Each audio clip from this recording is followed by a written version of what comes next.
मंगलवार को धर्मनगर में 9 अप्रैल को होने वाले उपचुनाव से पहले चुनाव प्रचार का आखिरी दिन था। चुनाव प्रचार के आखिरी दौर में अपनी कोशिशों को तेज करने के लिए कांग्रेस पार्टी ने इस दिन एक बड़ी बाइक रैली निकाली। यह रैली जयंत भट्टाचार्य के समर्थन में धर्मनगर के BBI ग्राउंड से शुरू किया गया।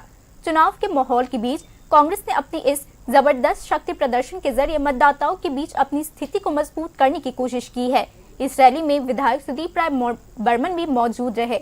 सुदीप राय बर्मन ने कहा कि भले ही यह उपचुनाव सरकार बदलने का मौका ना दे, लेकिन यह आम लोगों को अपने वोटों के जरिए बीजेपी के कुशासन के खिलाफ एक कड़ा संदेश देने का मौका जरूर देती है। मतदाताओं को संबोधित करते हुए उन्होंने उस कांग्रेस उम्मीदवार का समर्थन करके अपने लोकतांत्रिक अधिकारों का सही इस्तेमाल करने की अपील भी की है। इस उपचुनाव को लेकर धर्मनगर में राजनीतिक तनाव अपने चरम तक पहुंच चुका है। चुनाव प्रचार के इस आखिरी दिन अलग अलग राजनीतिक पार्टियों ने अपनी अपनी ताकत दिखाने में कोई कसर नहीं छोड़ी।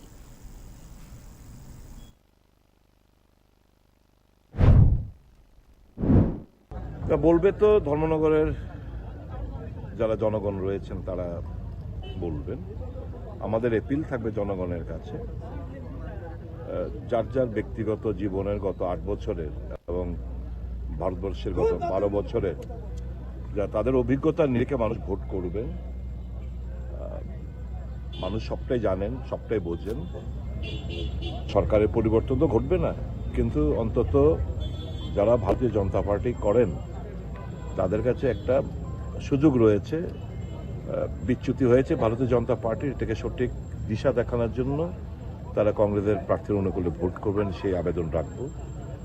জনসাধারণ যেভাবে মানুষের কাছ থেকে গণতান্ত্রিক অধিকার কেড়ে নিচ্ছে, চতুর্দিকে লুটতরাজ, অশান্তি,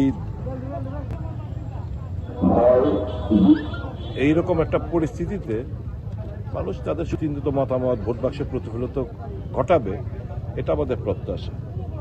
আমার আপিল থাকবে সবাই এই রাজ্যে একটা উচিত শিক্ষা দেওয়ার জন্য, ভারতীয় জনতা পার্টিকে সঠিক রাস্তা নিয়ে আসার জন্য কংগ্রেসের অনুকূলে ভোট করবেন, এটা আমার প্রত্যাশা।